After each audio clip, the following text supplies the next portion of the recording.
For Creighton, it's going to be Ryan Kalkbrenner and Fedor Zugic.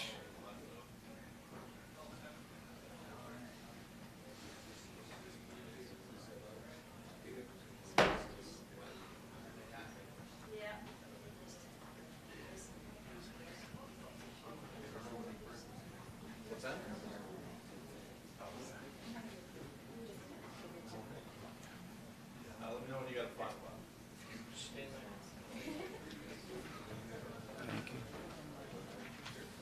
Yeah, it's fine. What? No, it's just so I'm fine with it. Ah.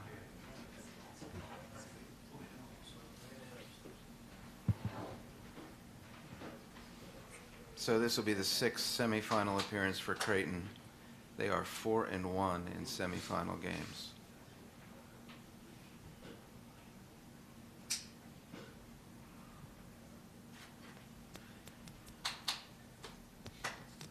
This is the first double overtime game in the tournament since the 2002 quarterfinals.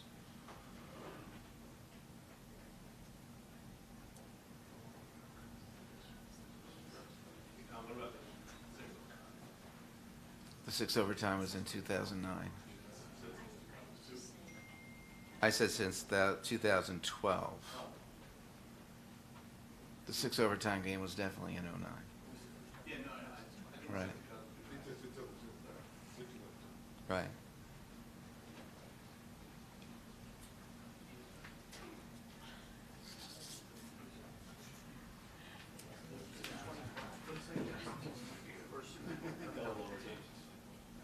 So Ryan Kalkbrenner's 32 is the second highest point total by a Creighton player in a tournament game. 35 by Cole Huff in 2016 against Seton Hall, and Doug McDermott against DePaul in 2014.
John, first question for you.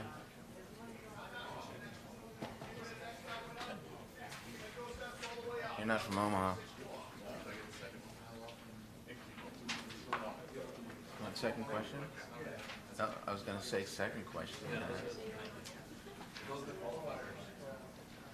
At the beginning, that is. Yeah, let me.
Creighton's on its way.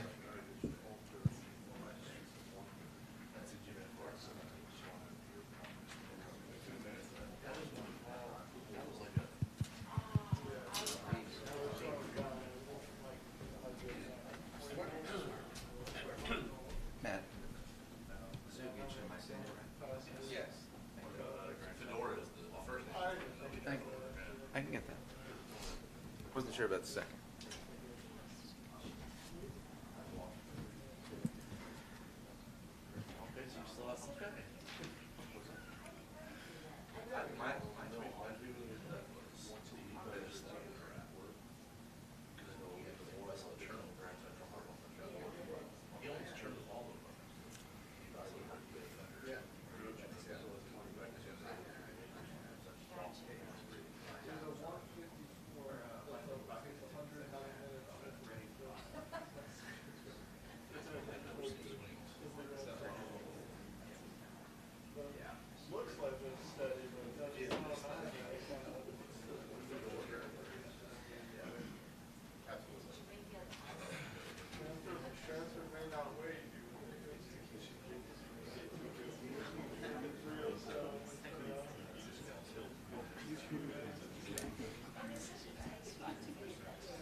Creighton is here. Coach Greg McDermott, Fedora Zugic, and Ryan Kalkbrenner.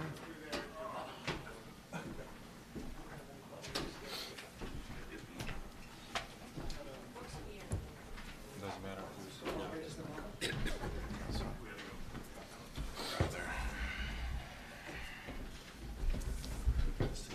Zugic plus 15. What'd you say?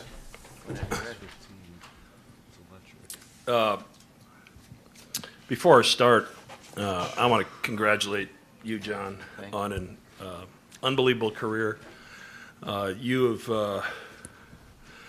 You've treated us like one of the Big East from the time that this team from all the way out in the Midwest joined the league. Your professionalism and work ethic and the way that you've represented our league is really unmatched, and it's not going to be the same without you. So thank you for your contributions to this great conference. Thank you.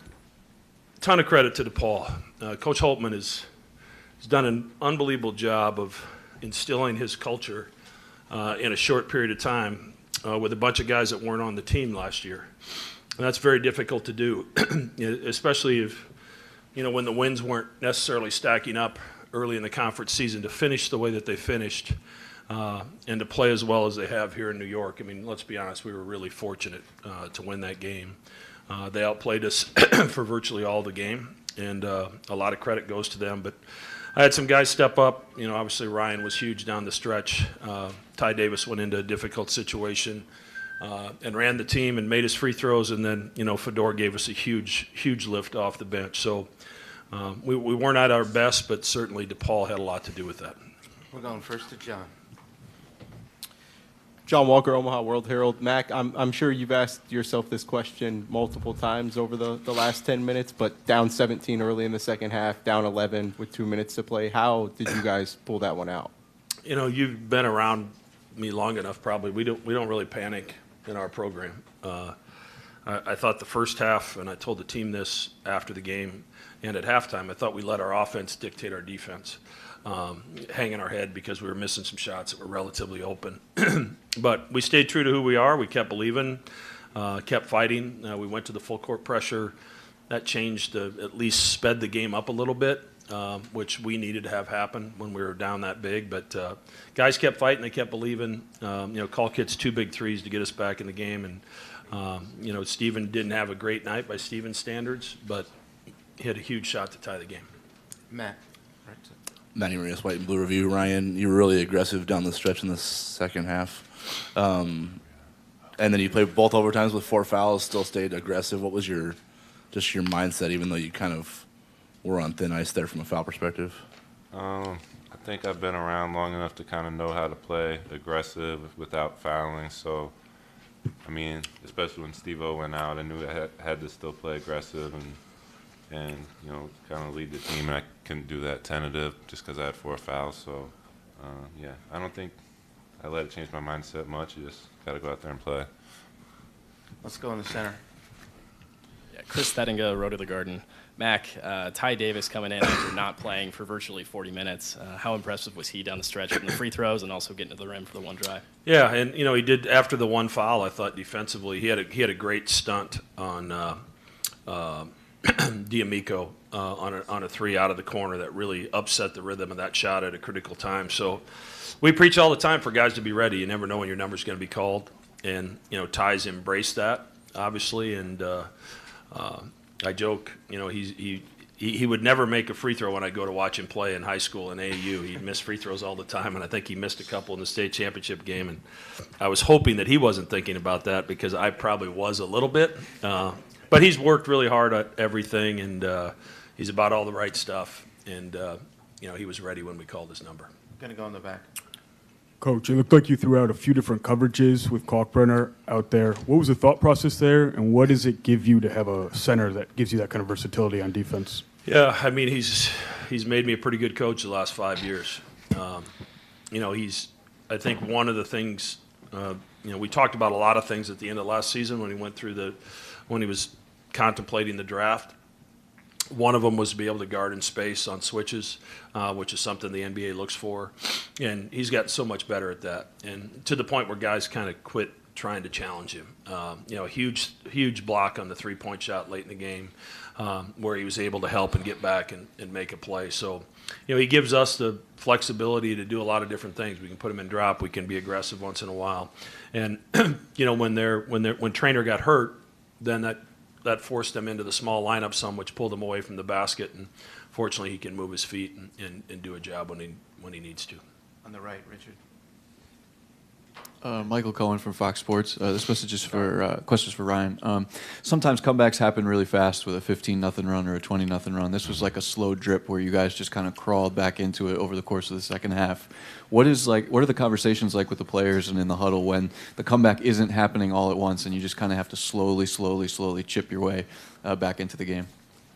I mean, it sounds cliche, but just stay with it. I mean, we've got a lot of experience on this team. We know, like you said, sometimes it happens fast. Sometimes you got to keep chipping away. And, you know, like Max said, a lot of times in the last few weeks, what makes this team really, really good is our togetherness and unity. And, you know, you don't have comebacks like that without being together and sticking with each other and not giving up on each other or trying to play hero ball because you don't trust your teammates or whatnot. So, I mean, just staying with each other and, you know, chipping away at it.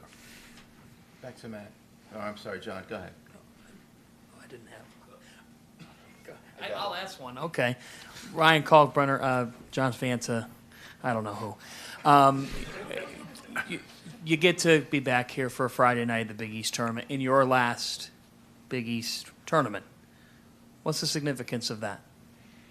I mean, like I've been saying ever since I decided to come back for another year, like I haven't gotten the Big East championship yet, so, you know, to come back for another day and get another shot at staying another day and getting another shot at the championship is huge. Like, I really, really, really want this championship, and I'm going to play my butt off to get it. So, yeah, it means a lot to be able to come back another day. All right, we'll try Matt.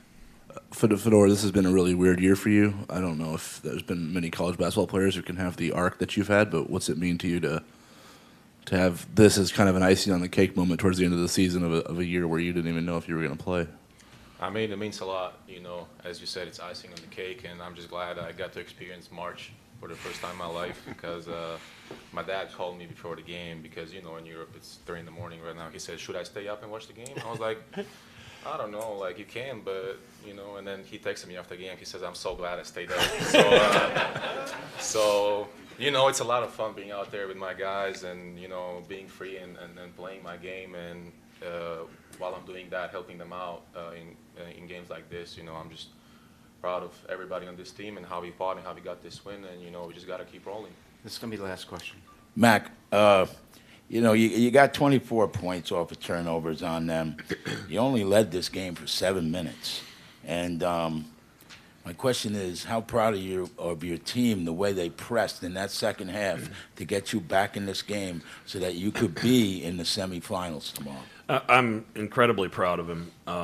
That's not what we do. Anybody that watches us play, and we practice it enough that if we need it, you hope it's going to work. It's certainly not how our team is built, but we executed it pretty well, and we like I said, we changed the tempo of the game. They did such a great job of controlling the possessions, and I don't know how many shots they hit as the shot clock was expiring, and that can be really deflating to a team. And we kept on playing, and down 11, and we got lucky they missed a free throw, but Fedor hits back-to-back threes that give us a chance. Kalk gets a layup, and then Steven hadn't had a great night, but hits a huge one at a critical time. And I've been around Steven long enough to know that he thinks the next one's going in, and usually I do too. So really proud of this group. As Ryan said, this has been one of the more rewarding seasons of my career because of how connected this group is. Our strength is in our unity and in their belief in one another. There's no egos on this team. I'm not getting calls about guys getting not enough shots, not enough minutes. That hasn't happened one time this season. So it's been a great ride, and I'm very proud and happy that we get to stay in New York another day and see if we can't get to Saturday. Great, thank you. Thank you. Thank you.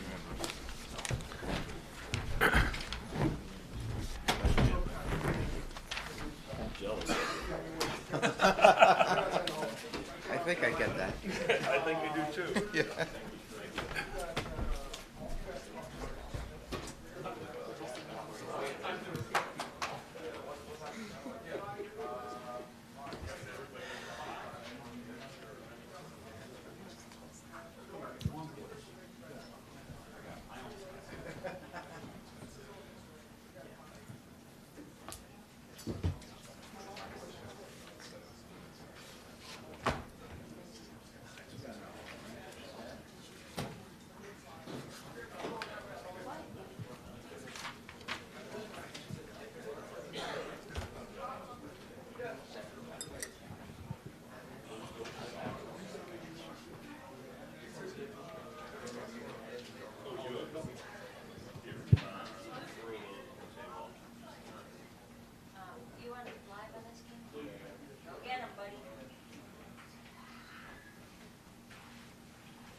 DePaul's on his way.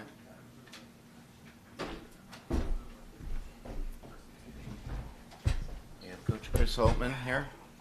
Whatever you said. Are we messing you up there? No, we're good. All right, guys. Give Creighton credit. It was a whale of a game. Give those guys credit, Greg and his staff and players.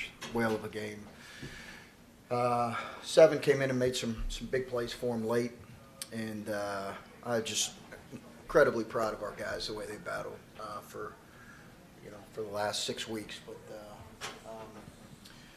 give them credit. Tip our hat to those guys, Creighton, for pulling us out. Right here, second row. Coach, I know as disheartening it is to lose on an effort like tonight.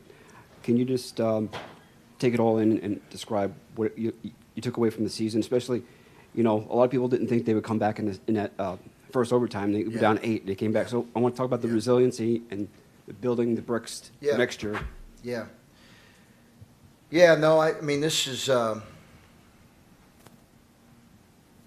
this has been,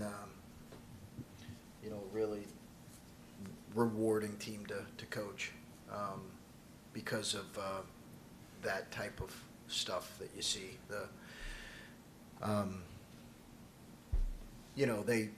We talked all year about at DePaul we're going to have a strong backbone, and we're going to respond the right way in the face of hard things. And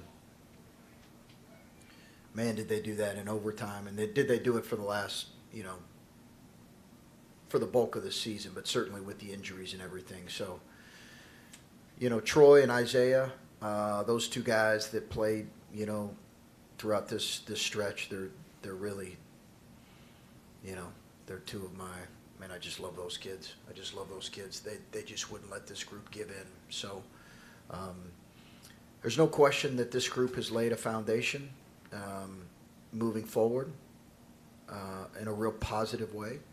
And I'd like to give, you know, it begins giving credit to those two guys. Obviously, it hurts on a night like tonight, but, you know, I'm really proud of this group. Right here in the middle.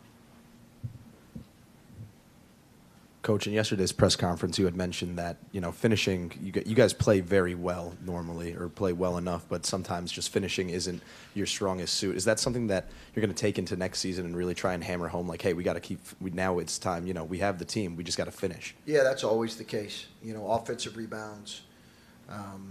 I got to help them more late, too, in a couple of those situations, but offensive rebounds, we got to make free throws, but you're going to have some of that.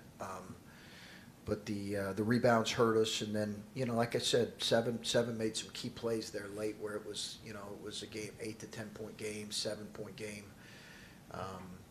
You knew Kalkbrenner was going to be Kalkbrenner and Ashworth was going to be Ashworth, but he made some big plays for him in critical moments. But yeah, I mean, I think that's always the case when you play, you know, games this close. Right in the middle. Chris, after an emotional game like this, what do you tell your team after the game? Yeah, you know, we just had some time together, and you know, there's you know, it's tough because there's possibility that there could be still more basketball in our future here, so we're you know, the finality of the season is it's real because our guys obviously played well enough to advance and wanted to advance, but that's a conversation as well. So I think as much as anything, I just really thank the guys. There were a lot of tears, a lot of emotional guys, coaches included. But I think when you go through something like this with the group, you can feel really good about kind of the fruits of our labor collectively, and that's I think what we'll reflect on, that this group really has laid a foundation of competitiveness that we need to build on moving forward. Thank you. Yeah, also it's tough after the loss, but in this world, in NIL and the transfer portal, do you have any time frame or know like players that are coming back, and yeah, do you talk about the plan of that going forward? Yeah, now? I mean, we'll have those conversations here immediately, and you know, we'll have, those are two-way conversations, but yeah, we'll have those conversations immediately. So, you know, there's already been, you know, some of those, but yeah, well, those will happen here in the next couple days, couple weeks. Two more, right here. In terms of looking into next season, what are your points of emphasis as you continue to build off of what you've made at DePaul so far? Yeah, I think the biggest thing is we want to build a roster that we want to build a roster and play a certain way that we played this year. Skilled, versatile, high IQ, tough, and high character. And that's the most important thing moving forward. And then, you know, we'll adapt to in terms of how we play if we need to. But that's the most important thing this offseason. Let's go to Mike AP. Coach, after a tough loss like that maybe ends the season, as you mentioned, sometimes coaches are in better position to sort of keep the big picture in perspective of the, you know, the progress of the program and stuff like that. But, you know, you guys had a large lead. You guys had a big lead late. Yeah. A couple chances to put it away. How are the players handling that? You know, kind of letting it slip away there? Is it? I mean, it's obviously disappointed. They played their hearts out. They played their hearts out. That's normal. I think they laid it all out there. So that's you know, like I said, it just in these games it comes down to a few plays, and give Creighton credit, but I think they also reflect back and know that to be in that position, they had to play a really, really good game, and we played a really good game. Last question. Coach, you really got this thing turned around here, and I can tell the finality of it is tough for you. My question is, you're going to build on this for next season, and when you lead these guys for pretty much the whole game except for 7 minutes, how invigorating is it for you moving on to next season? Yeah, I think it's a good question. I think most of what we'll look at is how we played for the past 4 to 6 weeks in spite of season-ending injuries, the character of our guys, how together they came, the example that is for our younger guys that are going to continue to be a part of our program. That's the foundation that was laid. You know, we all want to make improvements across the board, and we will, both in terms of, you know, across the board. But I think there's no question that our guys, when they have a moment, can reflect back and say, yeah, this was the start of something pretty special. And, you know, I think when we look back in a few years, God willing, see this program take real steps forward. Guys like Troy and Isaiah will be a big part of that happening. Coach, thank you. Okay. Thanks, Chris.